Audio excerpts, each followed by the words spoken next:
Welcome to another slow descent into sleep. Tonight we travel north into the long houses of the Vikings, where winter pressed hard against turf walls, and warmth came from furs, fire, and the closeness of bodies. Privacy was scarce, yet people learned to fold their lives together, finding comfort even in crowded spaces. This is not a story of passion as display, but of intimacy as survival, quiet, practical, and deeply human. Let the night settle outside. Let the calm of these old halls carry you inward. And if these wanderings bring you peace, you might consider subscribing or sharing where you're listening from. Now close your eyes and step into the firelit silence of the north, where love was another way of staying alive. In the long houses of the north, where winter pressed against turf walls like a patient creditor, the business of bodies proceeded with the same practical necessity as brewing ale or mending nets. The archaeologists, those modern grave robbers with tenure, have left us with fragments, a bronze brooch here, a bone comb there, and the eternal riddle of how 37 people shared a space no larger than a modern garage without murdering each other before springs. The answer, as with most Viking solutions, was both simple and profound. They learned to fold, not origami, mind you. The Vikings had little patience for paper arts, being a people who preferred their crafts edible, wearable, or capable of splitting skulls. No, they folded bodies. They folded time. They folded privacy into impossibly small spaces between the snores of thralls and the restless bleating of goats who had, through no fault of their own, become unwilling witnesses to the most intimate negotiations of human existence. Consider the longhouse at Borg, excavated with the reverent precision usually reserved for diffusing bombs.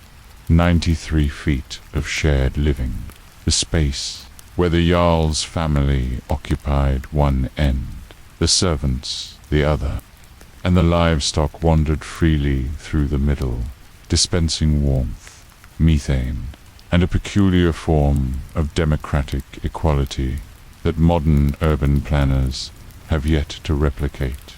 Privacy, as contemporary minds understand it, simply did not exist. Privacy was a luxury item, like silk or Arabic silver, be admired when encountered, but hardly expected in daily life. Instead, the Vikings developed what historians euphemistically call adaptive intimacy.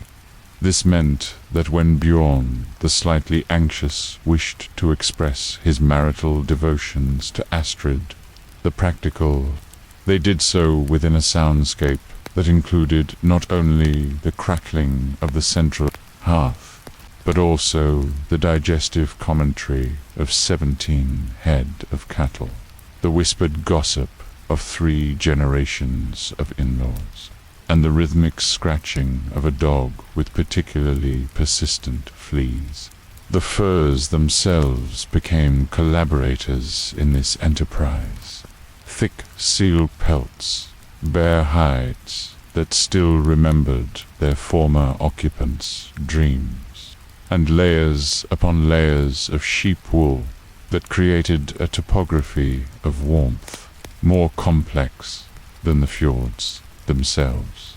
These were not mere bedding, but architectural elements capable of creating temporary rooms, muffling sound, and providing the illusion of solitude in a space where solitude was rarer than ivory chess pieces. Astrid, like most Viking women, approached the matter with the same methodical precision she applied to tablet weaving or calculating the optimal fermentation time for fish sauce.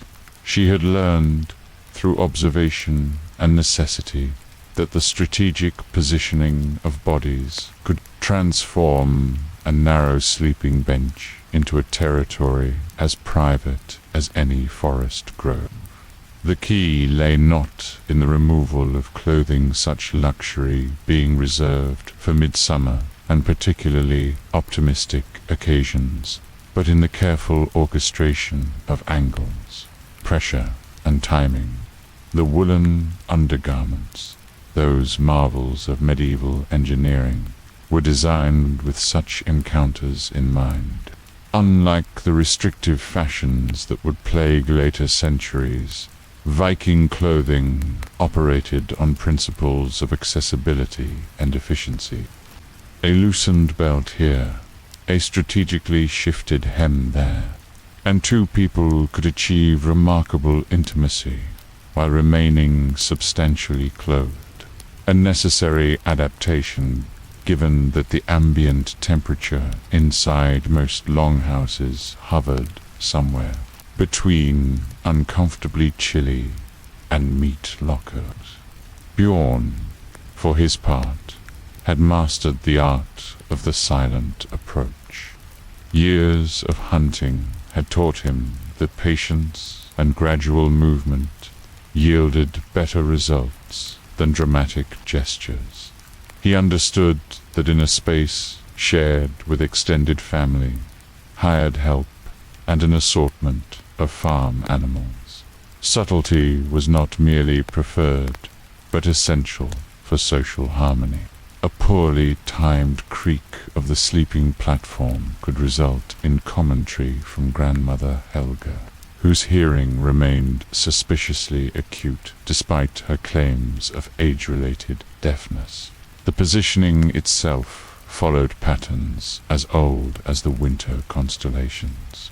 The Vikings, being a practical people, had discovered that certain arrangements of limbs and torsos maximized both warmth and pleasure, while minimizing the risk of accidentally awakening the baby or, worse yet, the Jarl's mother-in-law, whose disapproval could make the coldest winter seem like a tropical paradise.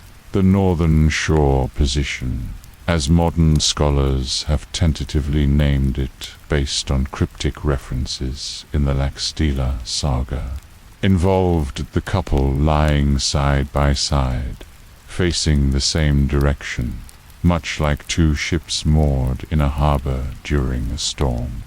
This arrangement allowed for intimacy, while presenting the smallest possible profile to any curious observers. More importantly, it conserved body heat and permitted both parties to maintain the appearance of sleep, should anyone's attention wander in their direction. The woman would typically lie on her left side, her back to her partner, with her knees slightly drawn upper, position that was both comfortable for extended periods and practical givens. The narrow confines of most sleeping spaces. The man would position himself behind her, his right arm serving as both pillow and embrace, creating a pocket of shared warmth that could sustain them through hours of subarctic night. Movement, when it occurred, was subtle, rhythmic, and entirely without the theatrical dramatics that later ages would associate with passion. This was intimacy as craft rather than performance, requiring the same steady patience used to forge iron or preserve meat for winter storage. The goal was not conquest, but collaboration, not triumph, but the quiet satisfaction of shared warmth and mutual comfort. The furs above them would rise and fall with their breathing, creating the illusion of a single organism at rest. To any casual observer, and in a longhouse. All observers were casual observers. They appeared to be nothing more than a devoted couple sharing sleep and dreams. The reality was both more complex and more simple. They were two people making the best of circumstances that offered little in the way of alternatives. The sounds, when they occurred at all, were indistinguishable from the general symphony of the longhouse, the settling of timber, the whisper of wind through poorly sealed joints, the occasional grunt or sigh that could as easily be attributed to dreams or the discomfort of sleeping on wooden planks covered by insufficient padding. The Vikings had learned, through generations of practice, to make love the way they made everything else, efficiently, quietly, and with minimal waste of resources. As dawn approached, that pale, reluctant Scandinavian dawn that seemed perpetually surprised to find itself responsible for illuminating another day, Bjorn and Astrid would separate with the same casual efficiency that had brought them together. No words were exchanged, no vows renewed. They had simply shared what could be shared, warmed what could be warmed, and found brief comfort in a world that offered precious little of it. The fire had dimmed to coals. The goat had ceased its restless shifting and settled into the deep sleep of the genuinely innocent. The furs lay heavy and warm, still holding the impression of two bodies that had learned to fold into each other without asking permission from the cold. The dark, or the judgmental silence of their extended family. No one spoke, and still another Viking grew. The matter of privacy in Viking culture requires clarification, if only to prevent modern readers from imposing their own expectations upon a society that viewed solitude with the same suspicion they reserved for Byzantine diplomats and unexpectedly calm seas. Privacy, to the extent that it existed at all, was not a room but a moment, not a space but a strategy, not a right but a negotiated temporary armistice with the relentless sociability of medieval Scandinavian life. Gunnar, the moderately successful, had discovered this truth during his third winter of marriage to Thora, the uncommonly patient. Their sleeping area consisted of a wooden platform approximately the width of two modern coffins, positioned with mathematical precision between the family's most productive milk goat and Gunnar's elderly uncle, who suffered from a respiratory condition that caused him to wheeze with the regularity of a poorly maintained bellows. The goat, a creature of simple needs and complex opinions, had established herself as the unofficial supervisor of all nocturnal activities within her range of observation. She possessed the unnerving ability to watch human behavior with the focused intensity of a scholar examining runes. OCCASIONALLY, offering commentary in the form of disapproving bleats that seemed calculated to arrive at the most inopportune moments. Thora had named the goat Sif, after Thor's golden-haired wife, a choice that Gunnar initially interpreted as whimsical, until he realized that his wife had identified certain personality similarities between the goddess and the livestock that went beyond mere physical appearance.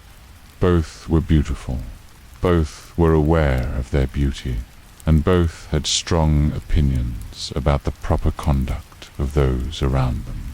The arrangement of bodies in such circumstances required not merely physical flexibility, but also a diplomatic sensitivity that would have impressed the court of Byzantium.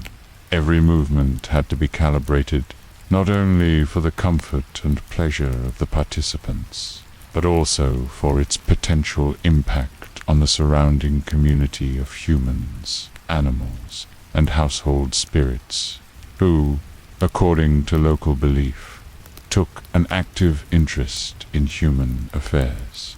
The shelter in the storm position had evolved naturally from these constraints, named for its resemblance to the way ship's crews would huddle together during particularly severe weather. It allowed two people to achieve remarkable intimacy while maintaining the outward appearance of simply seeking mutual warmth against the endless Arctic night. Thora would lie on her back, her arms positioned to create a space that Gunnar could occupy without his weight falling entirely upon her. Consideration born of practical experience rather than romantic sentiment. The wooden platform, while sturdy enough to support a family of 4 plus various seasonal visitors, was not engineered for dramatic movements or sudden shifts in weight distribution. Gunnar would position himself partially beside, partially above her, supported by his left elbow and maintaining contact along the length of their bodies. This arrangement distributed weight evenly across the platform, while allowing for the subtle movements that their situation permitted.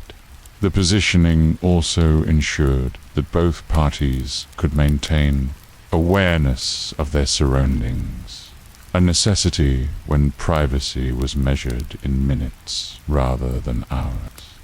The technique itself was less about passion than about persistence.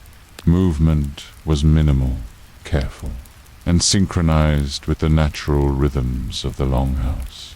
The expansion and contraction of timber as the fire died down, the settling of thatch as moisture condensed and froze, the gradual slowing of conversations as the household prepared for sleep. They learned to time their intimacy to the natural percussion of medieval domestic life, using the ambient noise as both camouflage and rhythm. Clothing removal was not merely impractical, but potentially fatal. The temperatures inside most longhouses rarely exceeded what modern humans would consider habitable, and complete nudity was reserved for bathing. Childbirth and religious rituals often conducted simultaneously, as Viking women were notably efficient in their approach to life's necessities. Instead, they developed what archaeological evidence suggests was a sophisticated system of strategic accessibility. The woolen undergarments, those unsung heroes of medieval comfort, were designed with enough looseness to allow for adjustment, while maintaining their primary function as insulation. Belts could be loosened, hems could be raised, and openings could be created without compromising the garment's essential structures.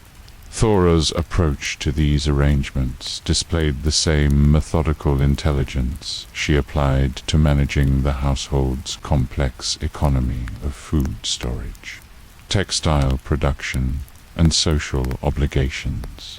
She understood that successful intimacy in such circumstances required advanced planning, clear communication conducted entirely through touch and subtle positioning, and a timing sense that would have qualified her for work as a siege engineer.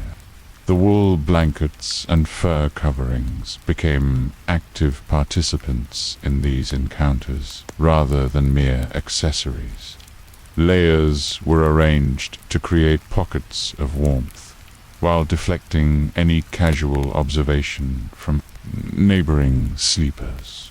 The arrangement was similar to the way Viking shipbuilders created watertight compartments, multiple overlapping barriers that could maintain integrity even if individual elements failed. The movements themselves followed patterns that had been refined through generations of practice, passed down not through explicit instruction, but through the gradual accumulation of shared knowledge.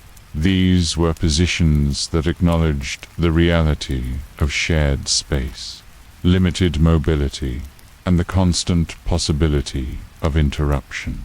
They were, in their own way, as elegant and efficient as any other aspect of Viking craftsmanship. The rowing together technique involved synchronized movement that mimicked the rhythm of two people sharing a pair of oars, steady and sustainable rather than dramatic or hurried. The pace was determined not by passion but by practicality, fast enough to generate warmth and achieve satisfaction, slow enough to avoid detection or structural damage to the sleeping platform. Gunnar had learned to read the subtle signals that Thora used, communicate her preferences and needs, the angle of her hip, the pressure of her hand against his shoulder, the barely perceptible changes in her breathing that indicated when to continue, when to pause, and when to conclude their activities and return to the more conventional arrangements of sleep. The sounds they made were carefully modulated to blend with the ambient noise of the longhouse. Breathing became deeper, but not dramatically so.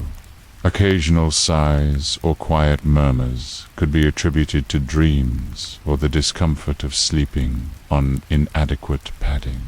The goal was to remain acoustically invisible, while achieving the physical and emotional connection that made the long northern winters bearable. Sif the goat, meanwhile, maintained her vigilant observation with the dedication of a professional critic attending a performance of particular significance.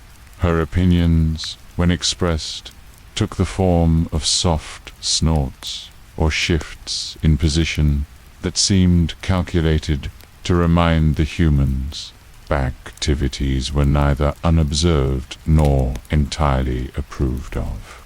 Yet she never raised a serious alarm, perhaps recognizing that the warmth generated by human intimacy contributed to the overall temperature of their shared living space.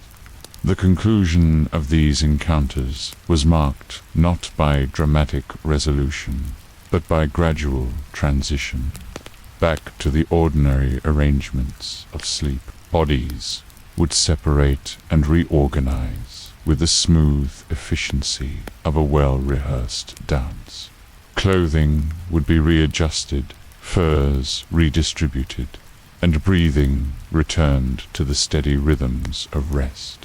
Within minutes, the sleeping platform would present the appearance of containing nothing more remarkable than a married couple sharing warmth and dreams. Uncle Harold's wheezing would continue its metronomic beat.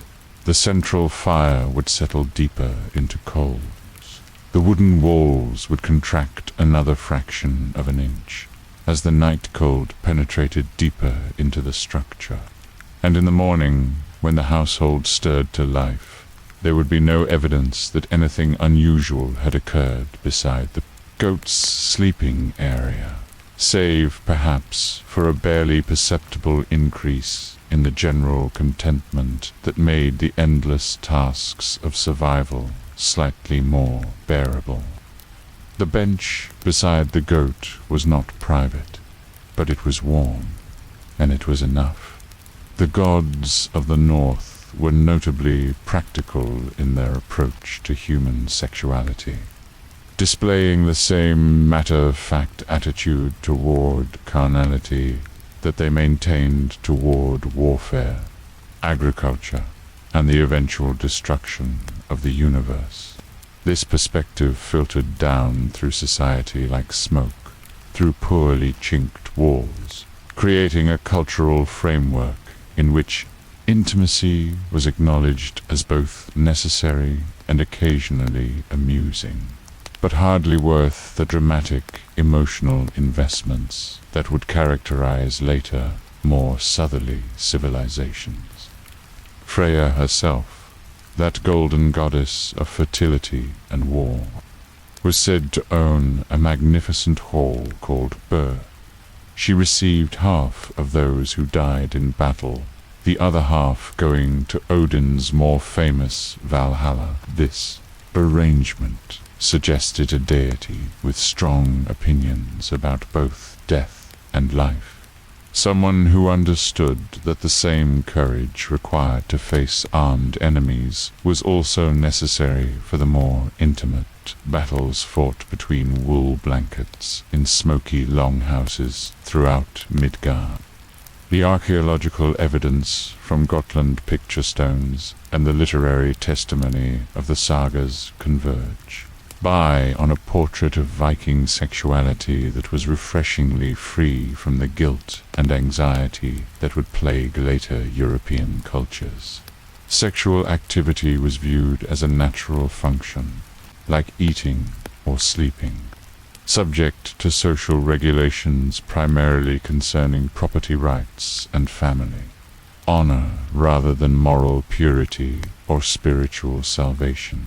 Thorstein, the occasionally thoughtful, and his wife Sigrid, the determinedly practical, had arranged their sleeping space in the portion of the longhouse traditionally reserved for the younger married couples, positioned strategically between the children's area and the section occupied by the unmarried adults and visiting warriors. This location offered certain advantages in terms of warmth circulation from the central hearth, but it also meant that their intimate activities occurred within earshot of roughly 23 other people, not counting the livestock and the occasional traveling merchant or skald who might be enjoying the family's hospitality. The solution they developed, like most Viking innovations, was both elegant and supremely functional.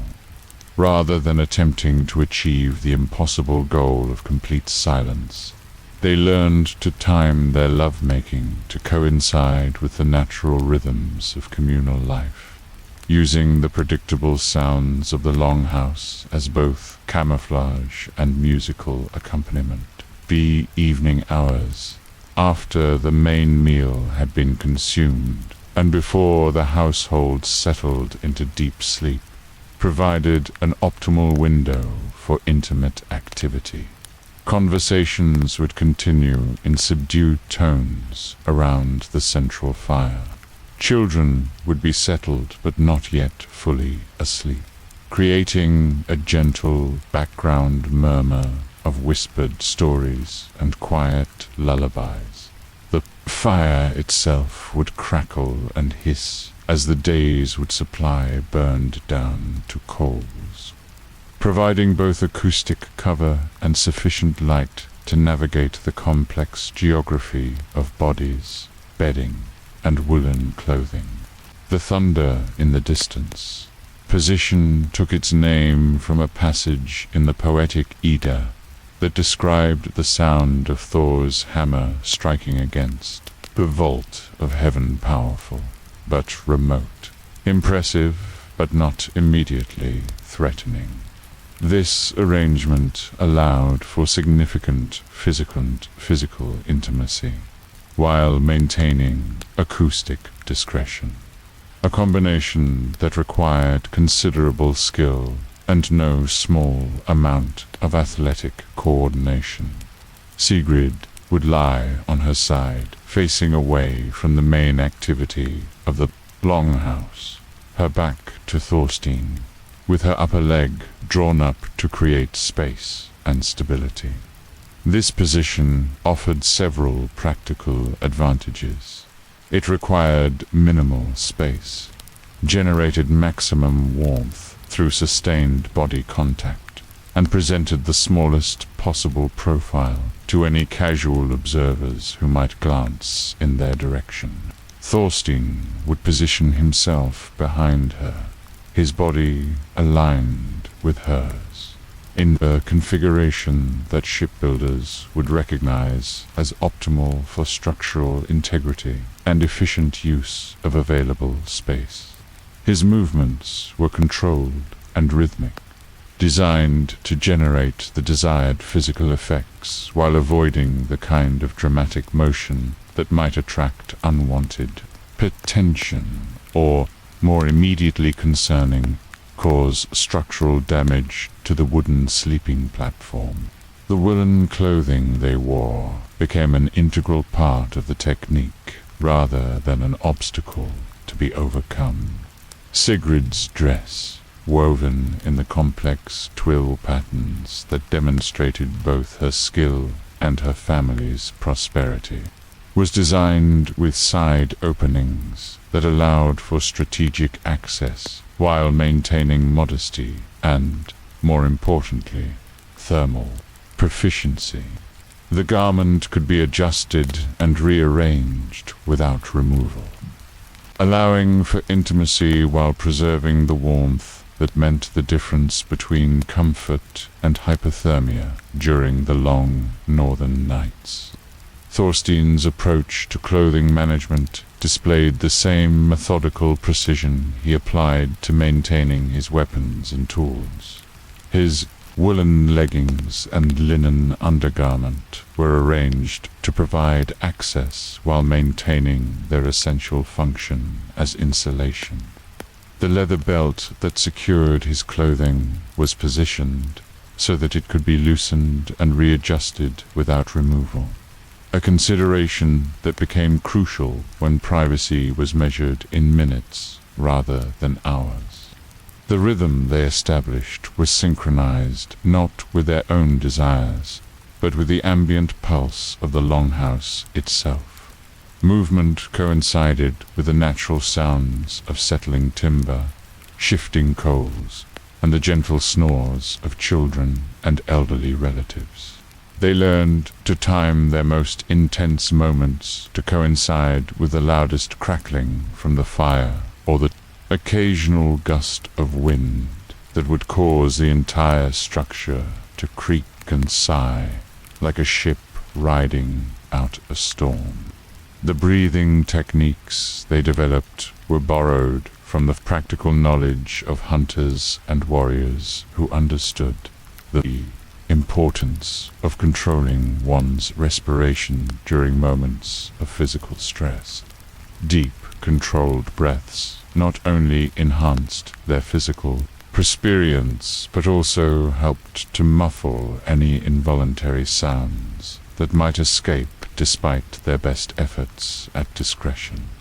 Sigrid had learned to channel her responses through carefully controlled muscle tension rather than vocal expression, a skill that served her equally well during childbirth, which in Viking culture was expected to be endured, with the same stoic dignity displayed during battle or diplomatic negotiations with untrustworthy neighbors.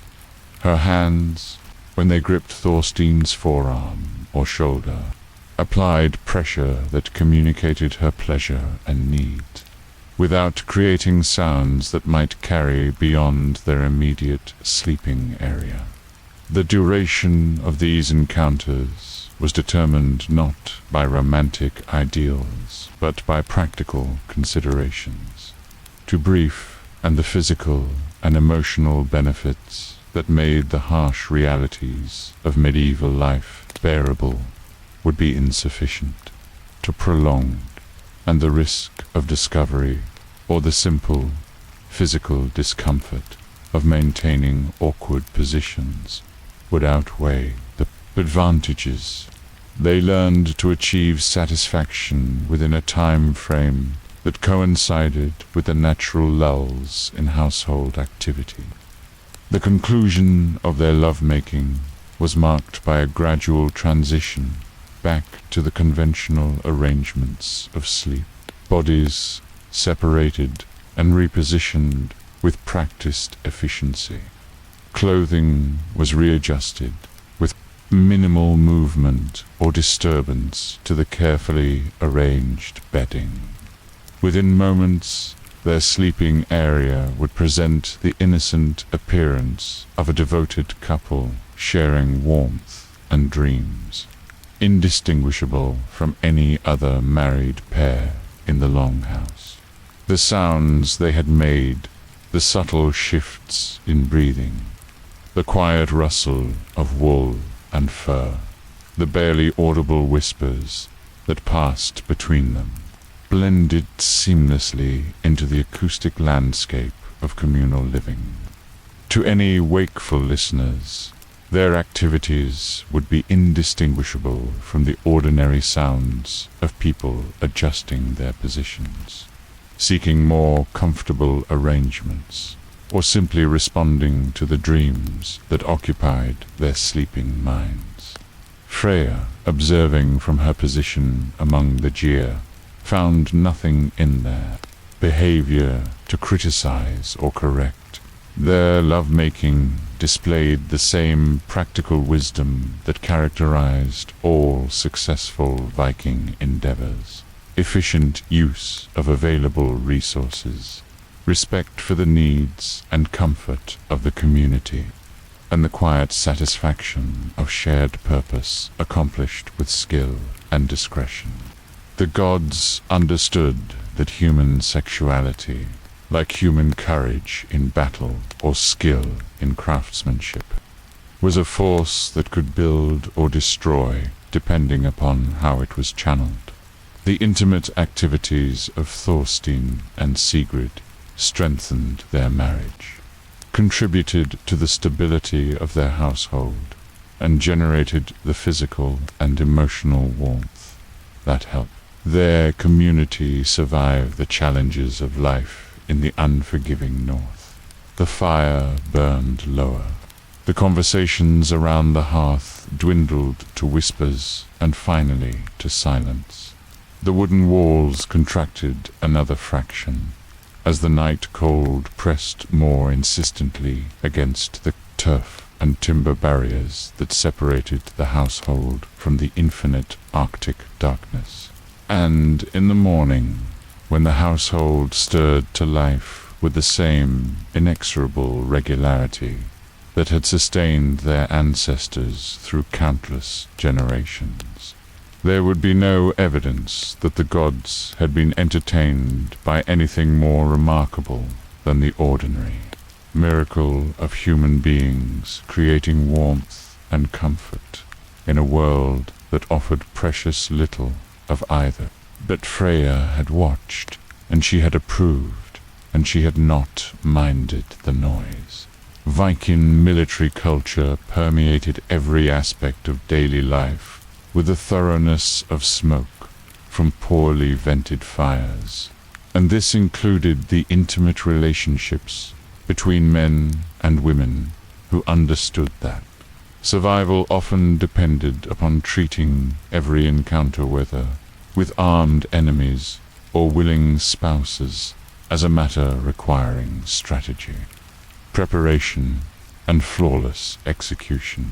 Put the bedroom, such as it was in a society where bedrooms consisted of shared platforms in communal longhouses, became another battlefield where victory was measured not by conquest, but by mutual satisfaction and the preservation of household harmony.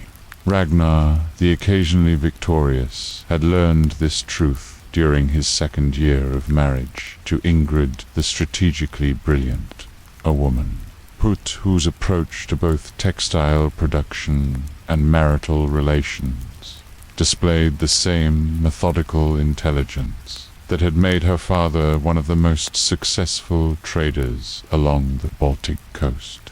She understood that a well-managed household, like a well-managed raid, required clear objectives, careful planning, and the ability to adapt quickly when circumstances changed. Their sleeping arrangements occupied a section of the longhouse that provided certain tactical advantages. Positioned near the wall, but not against ether. Location that offered structural support without the risk of being trapped against unyielding timber. Their sleeping platform was elevated slightly above the central floor, providing both better drainage during the spring thaws and a commanding view of the main living area. The weapons that defined Ragnar's identity as a warrior were stored within arm's reach of their sleeping area, following the practical wisdom that a man who survived by violence should never allow himself to be separated from the tools of his trade by more than a few seconds of rapid movement. His sword, that pattern-welded marvel of metallurgy and artistry that had cost him 3 years' worth of trading profits, rested in its leather scabbard, suspended from a wooden peg driven into the wall post. His shield, bearing the scars of numerous encounters with individuals who had questioned his right to various portable goods, leaned against the platform within easy reach. These martial accessories played an unexpected role in their intimate activities, not as weapons, but as landmarks in the complex geography of shared space. The sword's position marked the boundary of their private territory, while the shield provided both a visual barrier from casual observation and a surface against which certain practical items, extra furs, a small oil lamp, drinking vessels, could be arranged for easy access during the long northern nights. The commander's rest position had evolved from Ragnar's military experience and Ingrid's practical intelligence, combining elements of battlefield discipline with domestic efficiency. Like all successful Viking innovations, it served multiple purposes simultaneously, providing physical pleasure, conserving body heat, maintaining acoustic discretion, and allowing for rapid response should external circumstances require immediate attention. Ingrid would position herself with her back to the wall, her legs arranged to create a stable foundation while maintaining the flexibility needed for extended periods of close contact. This arrangement drew upon the same principles that governed defensive warfare: secure positioning, clear lines of retreat, and the ability to maintain awareness of one's surroundings, even during moments of intense focus. Ragnar would approach from the front, his weight supported by his forearms placed against the wall above her shoulders, creating a space that was both intimate and secure. This position allowed him to maintain the alertness that 20 years of warfare had made instinctive, while providing the close contact that their marriage required. His arms, scarred from numerous encounters with sharp objects wielded by unfriendly individuals, formed a protective barrier that enclosed their activities while maintaining the appearance of casual conversation. Should anyone glance in their direction, the technique itself reflected the same principles that governed successful military operations: steady advance, careful attention to the partner's responses, and the discipline to maintain control even during moments of intense engagement. Movement was deliberate and controlled, designed to achieve specific objectives while minimizing the risk of unwanted consequences. Ingrid's participation displayed the same active intelligence that she brought to managing the household's complex economy. She understood that successful intimacy, like successful trade negotiations, required clear communication, mutual respect, and the ability to recognize when adjustments in strategy were necessary to achieve optimal results. Her hands, calloused from years of textile work, provided guidance and feedback that allowed Ragnar to adapt his approach to her needs and preferences. The woolen clothing they wore was arranged to provide access while maintaining warmth and modesty, considerations that were both practical and social. Ingrid's dress, woven in the complex patterns that demonstrated both her skill and her family's prosperity, could be adjusted to allow for intimacy, while preserving its essential function as insulation against the harsh northern climate. The garment's construction, with its strategic openings and adjustable fastenings, reflected the same engineering principles that governed the construction of long ships. Maximum efficiency with minimal waste of materials or effort. Ragnar's clothing management demonstrated the same attention to detail that he applied to maintaining his weapons and equipment. His woolen leggings and linen undergarments were arranged to provide necessary access while ensuring that he could resume normal appearance within moments should circumstances require it. The leather fastenings and metal buckles were positioned for easy manipulation, even in the dim light provided by the dying coals of the central fire. The timing of their encounters was synchronized with the natural rhythms of longhouse life, taking advantage of the predictable lulls in household activity that occurred during the transition from evening sociability to nighttime rest.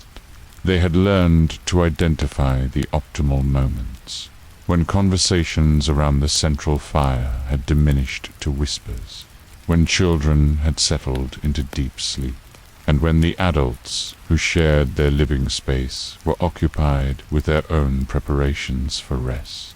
The acoustic management required the same disciplined attention that Ragnar applied to moving silently through enemy territory during night raids. Every sound was controlled and minimized. The rustle of wool and fur, the quiet shift of bodies against wooden platforms, the carefully modulated breathing that enhanced their physical experience while avoiding detection by their neighbors. Ingrid had mastered the art of silent communication, using subtle changes in muscle tension, hand pressure, and body positioning to guide their activities without resort to vocal expression.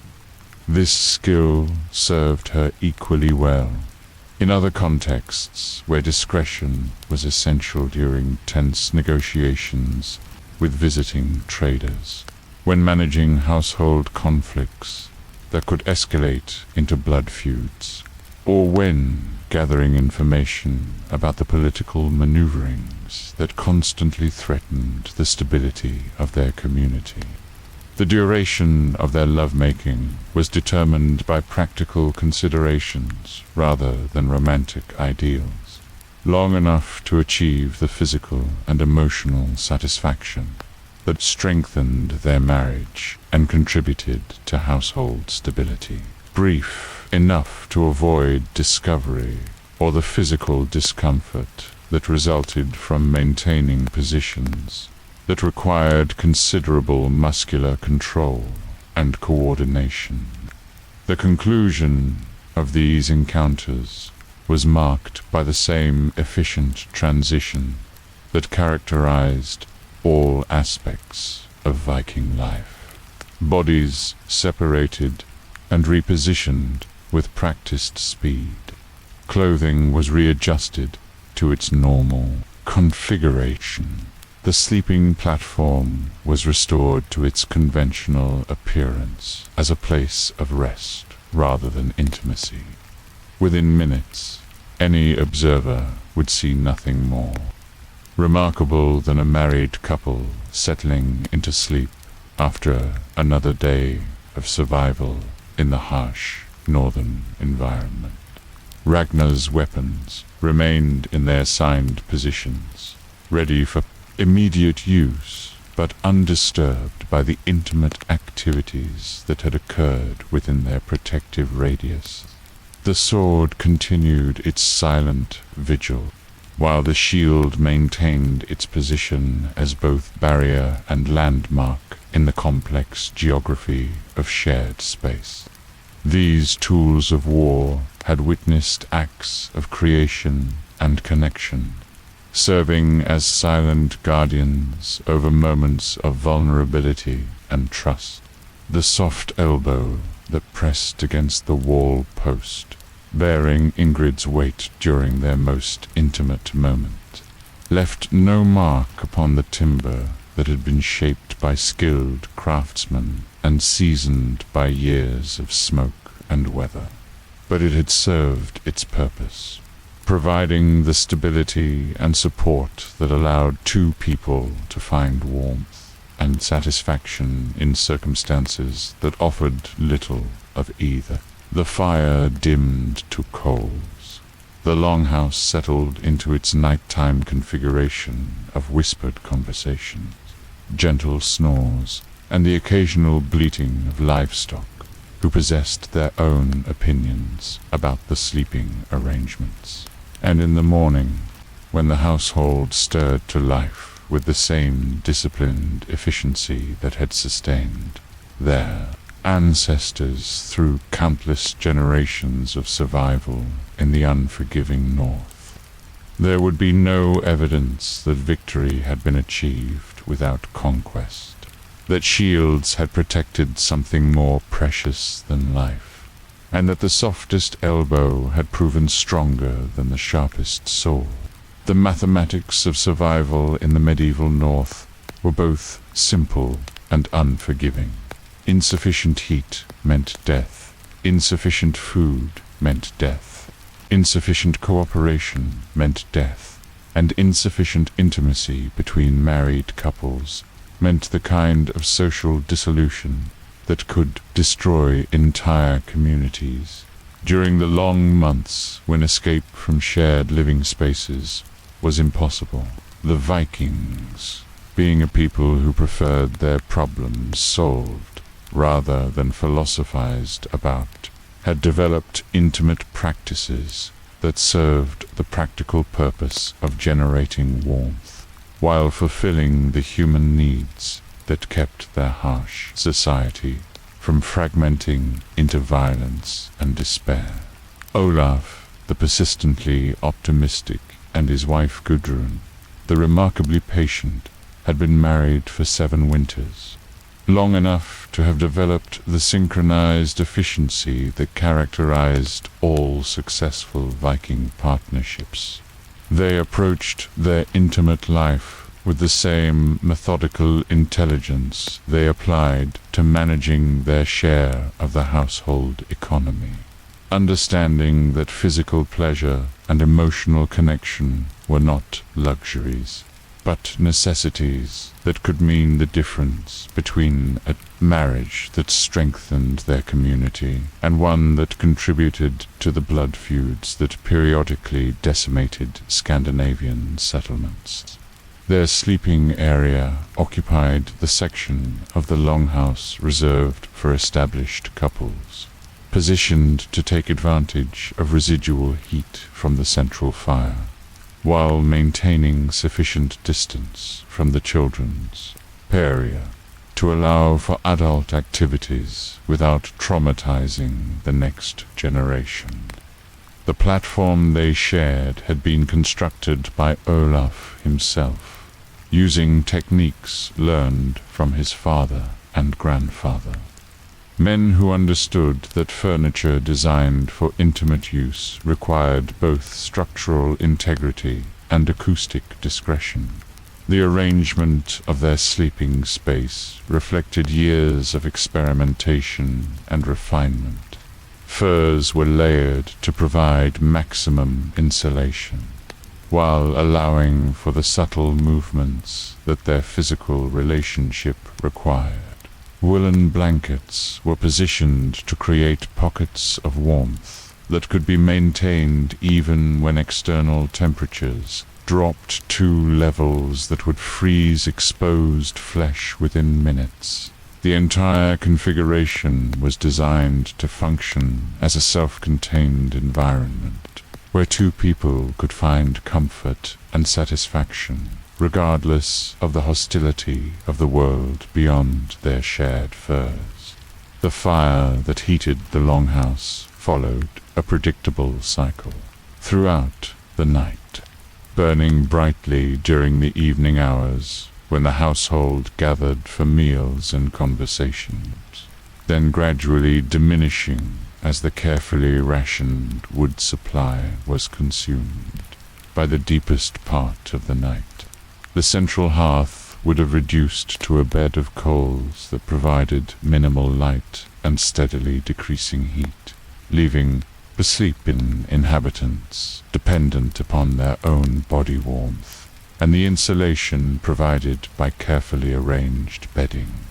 It was during these hours of minimal external heat that the intimate activities of married couples served their most crucial function.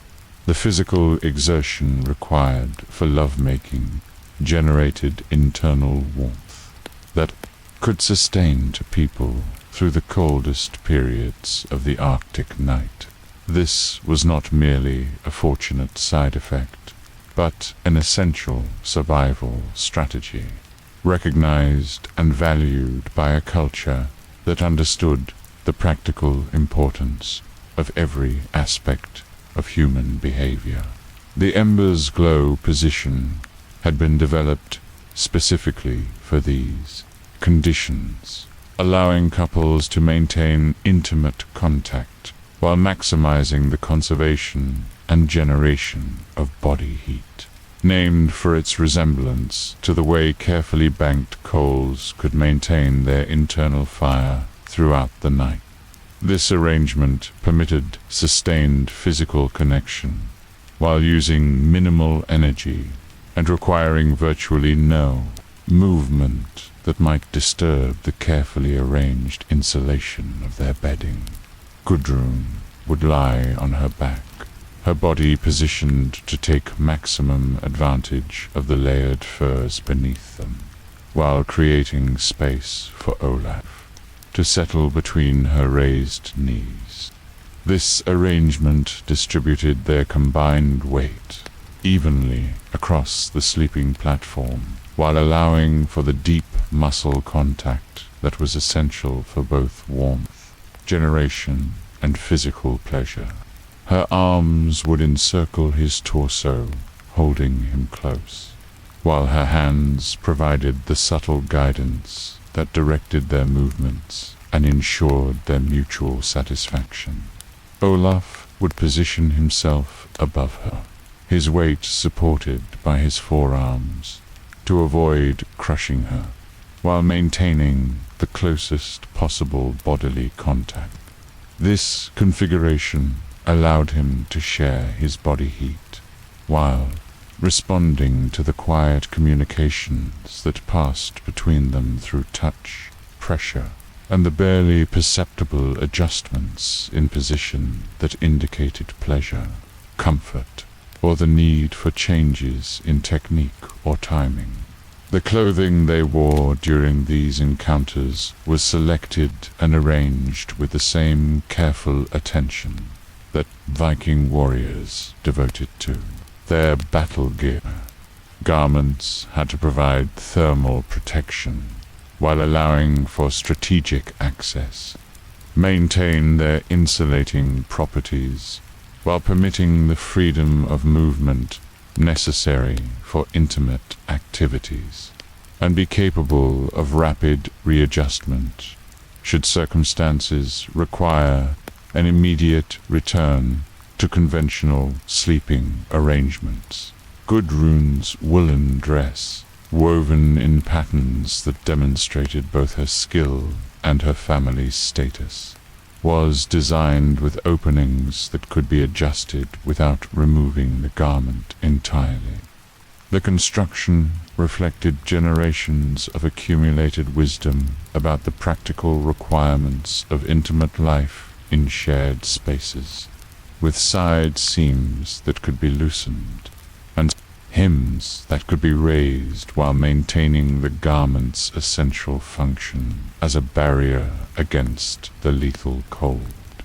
The wool itself had been processed using techniques that maximized both warmth, retention, and flexibility, allowing the fabric to move with the body while maintaining its insulating properties. The dyes used to create the complex patterns served a practical as well as aesthetic function, with certain colors indicating specific social status and family affiliations that were important for maintaining proper relationships within the close-knit community of the Longhouse. Olaf's clothing was arranged with the same methodical precision he applied to organizing his tools and weapons. His woolen leggings could be adjusted to provide access while maintaining their primary function as protection against the cold. His linen undergarment, that marvel of medieval textile technology, was positioned to allow for intimate contact, while preserving its role as the final barrier between his skin and the harsh northern environment. The movements they shared were slow, deliberate, and synchronized with their breathing rather than driven by the urgency that characterized their daytime activities. This was intimacy as meditation rather than conquest, requiring the same patient focus that Gudrun applied to her most complex weaving projects, or that Olaf brought to the delicate work of repairing fishing nets during the long winter months when outdoor activities were impossible. Their rhythm was determined by the need to generate and conserve heat rather than by passion alone. Each movement was calculated to produce the maximum amount of internal warmth, while requiring the minimum expenditure of energy reserves. That needed to last until morning brought the possibility of rekindling the central fire. They had learned through experience that the most sustainable approach to winter love-making was one that treated their bodies as a single heat-generating system, rather than two separate entities seeking individual satisfaction.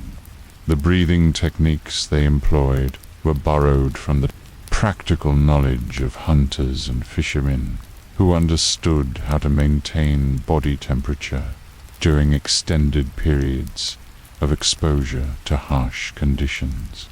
Deep, controlled respirations not only enhanced their physical experience, but also helped to circulate warm air within the pocket of insulation created by their carefully arranged bedding. Each exhale contributed to the microclimate that sustained them through the coldest hours of the night. Gudrun had mastered the art of internal heat generation, using controlled muscle tension and relaxation to create warmth that could be shared between their bodies. This skill served her equally well during childbirth, when the ability to manage pain and maintain body temperature could mean the difference between survival and death for both mother and child. Her techniques had been learned through observation and practice rather than formal instruction. passed down through the informal network of knowledge that connected Viking women across generations and geographic distances. The sounds they made were barely audible even to themselves, consisting primarily of controlled breathing and the quiet rustle of wool and fur, as they adjusted their positions within the confined space of their sleeping area. These whispered communications were supplemented by the tactile language they had developed over years of marriage, a vocabulary of touch and pressure that allowed for complex negotiations of pleasure and comfort, without resort to words that might carry beyond their immediate vicinity. The duration of their lovemaking was extended not by dramatic passion, but by the practical necessity of maintaining the heat-generating activity for as long as possible without exhausting their limited energy reserves. They had learned to sustain their intimate connection for periods that coincided with the deepest cold of the night, using their physical union as a form of mutual life support that carried them through hours. When the longhouse offered insufficient protection against the external environment, the gradual intensification of their activities followed patterns that had been refined through years of practice, building slowly toward moments of shared satisfaction that were marked not by dramatic expression, but by subtle changes in breathing, muscle tension, and the quality of their embrace. These culminating moments generated pulses of internal heat that could sustain them for extended periods after their active lovemaking had concluded. The transition back to conventional sleep was accomplished with the same smooth efficiency that characterized all successful Viking activities. Bodies remained in close contact to preserve the heat they had generated, but repositioned slightly to allow for the deeper breathing and muscle relaxation that characterized rest. Clothing was readjusted to its normal configuration without disturbing the carefully arranged insulation that surrounded them. The furs and woolen blankets retained the warmth they had helped to create and conserve, maintaining a pocket of survivable temperature that would last until dawn brought the possibility of rekindling the central fire. The sleeping platform continued to provide stable support for their intertwined bodies, while the wooden walls of the longhouse contracted and settled as the night cold penetrated deeper into the structure around them. The other inhabitants of the longhouse pursued their own strategies for surviving the Arctic night. Children slept deeply, their small bodies conserving energy for the growth that would transform them into the next generation of survivors. Elderly relatives husbanded their remaining strength, understanding that each winter brought them closer to the final journey that awaited all mortals. Animals shifted and stirred, their own internal heating systems contributing to the overall warmth of the shared living space. The fire had indeed gone out, reduced to a few glowing coals that provided no meaningful heat and barely enough light to navigate the familiar geography of the longhouse. But the bodies of Olaf and Gud continued to burn with the steady internal flame that had carried their ancestors through countless generations of survival in the unforgiving north. Their intimate connection had generated not only immediate pleasure and comfort, but also the sustainable warmth that would preserve their lives until morning brought new possibilities for heat, food, and the continuation of their ancient struggle against the endless cold. The coals settled deeper into ash. The wooden walls contracted another fraction as the temperature continued to drop. The livestock stirred occasionally, their breath visible in the dim light as they pursued their own methods of maintaining body temperature through the hostile night. And somewhere in the darkness beyond the longhouse walls, the wind continued its eternal conversation with the frozen landscape. A dialogue that had been continuing since the world was young, and would continue until the final winter brought an end to all earthly concerns. But inside the carefully constructed shelter that represented humanity's defiance of an environment designed to kill them, two people had found warmth in each other, comfort in their shared vulnerability, and the quiet satisfaction that comes from successfully completing another day in the endless campaign of survival that defined their existence.